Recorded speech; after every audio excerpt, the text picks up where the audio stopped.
All right, guys, today you're going to start your research for your Chicago fire topic. So yesterday you submitted a Google survey that said which topic you chose, whether it was Peg Leg Sullivan, Louis M. Kahn, or natural causes.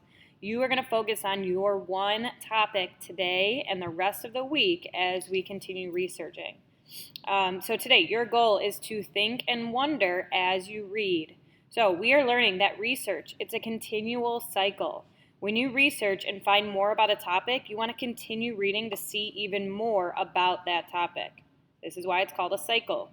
So the steps are, first, reading more and more about your topic. So far you've read about all three topics. Today, you're only focusing on yours. So you're going to find more articles, new articles, all on Unifying Classroom that are about your topic.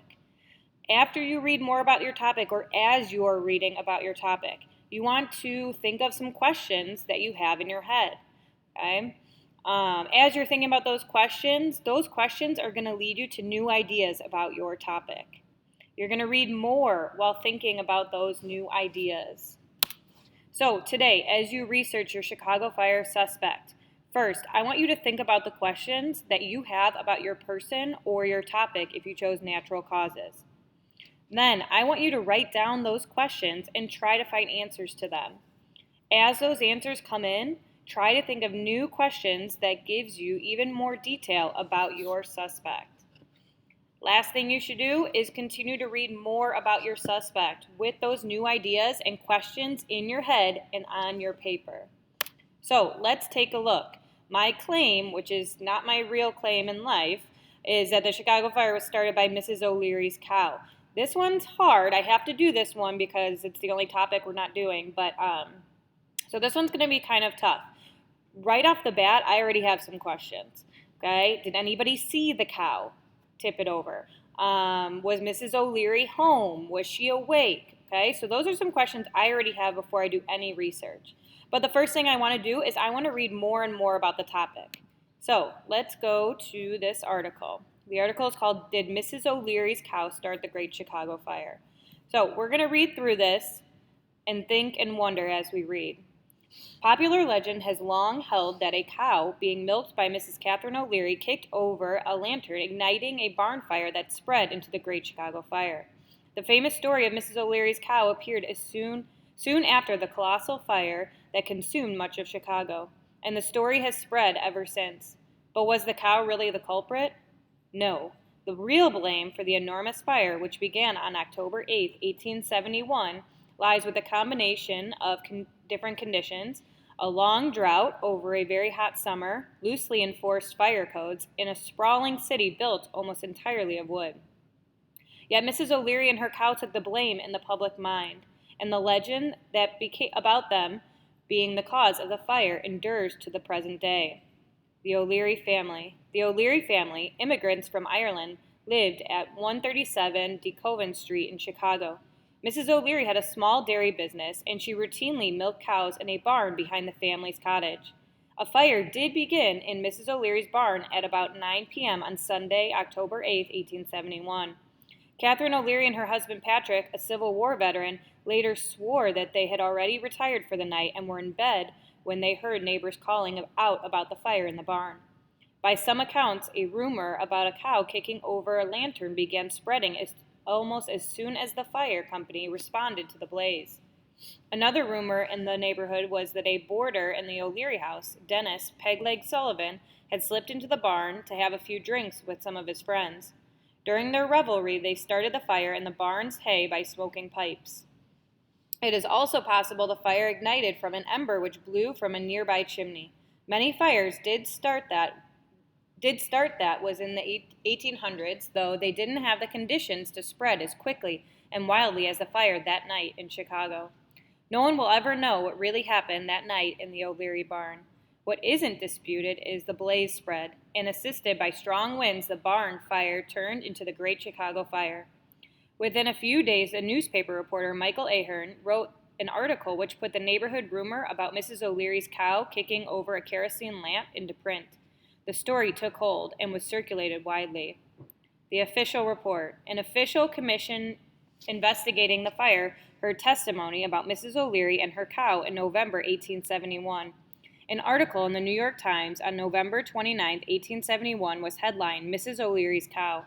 The article described the testimony given by Catherine O'Leary before the Chicago Board of Police and Fire Commissioners. In her account, she and her husband had been asleep when the two men came into their house to alert them that their barn was on fire. Mrs. O'Leary's husband, Patrick, was also questioned. He testified that he did not know how the fire started, as he had also been asleep until he heard the neighbors.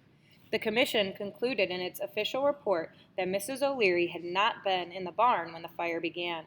The report did state a precise cause of the fire, but mentioned that the spark blown from the chimney of a nearby house on that windy night could have started the fire in the barn. The O'Learys after the fire. Despite being cleared in the official report, the O'Learys family became notorious. In a quirk of faith, their house has actually survived the fire, as the flames spread outward away from the property. Yet, facing the stigma of the constant rumors which had spread nationwide, they eventually moved from DeKoven Street. Mrs. O'Leary lived out the rest of her life as a virtual recluse, only leaving her residence to attend daily mass. When she died in 1895, she was described as heartbroken that she was always blamed for causing so much destruction.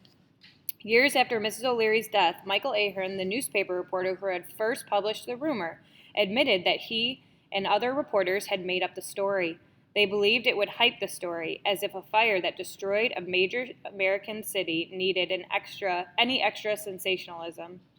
When Ahern died in 1927, a small item from the Associated Press, Dateline Chicago, offered his corrected account.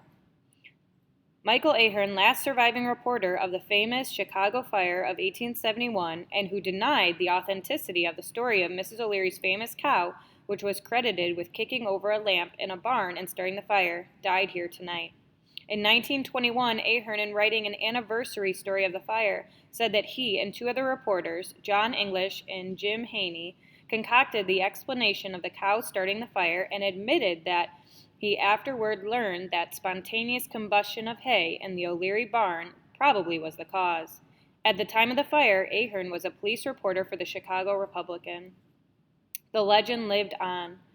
And while the story of Mrs. O'Leary and her cow isn't true, the legendary tale lived on.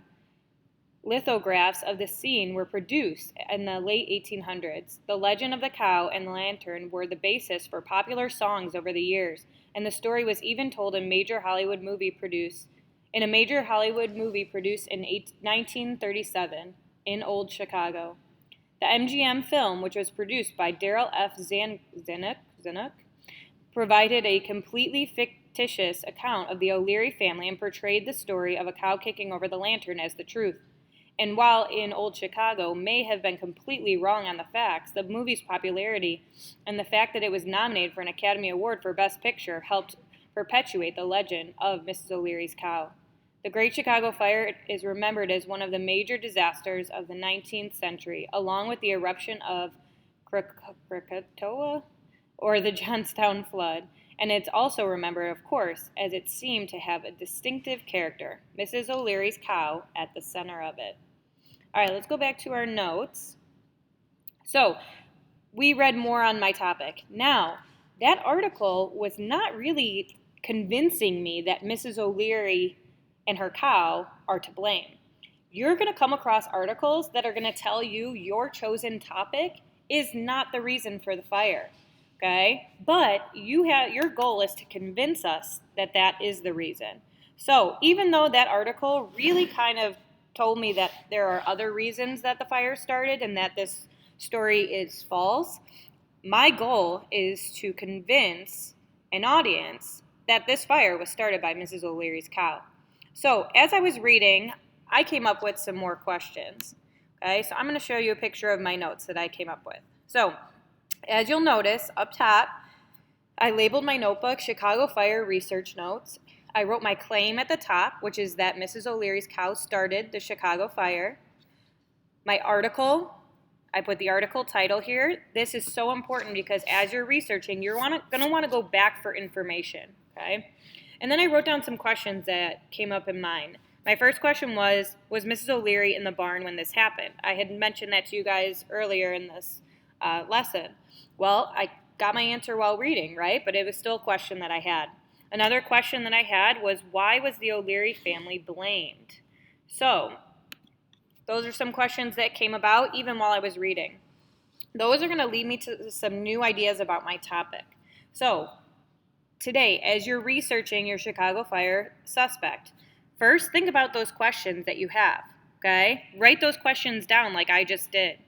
Then, as you read these articles, you might come up with some answers, just like I did. So, in my notes, the first question I had was Ms. O'Leary in the barn when it happened? Well, according to that article, no, she was asleep, right? She gave a testimony saying she was asleep and that her neighbors came in to wake her up.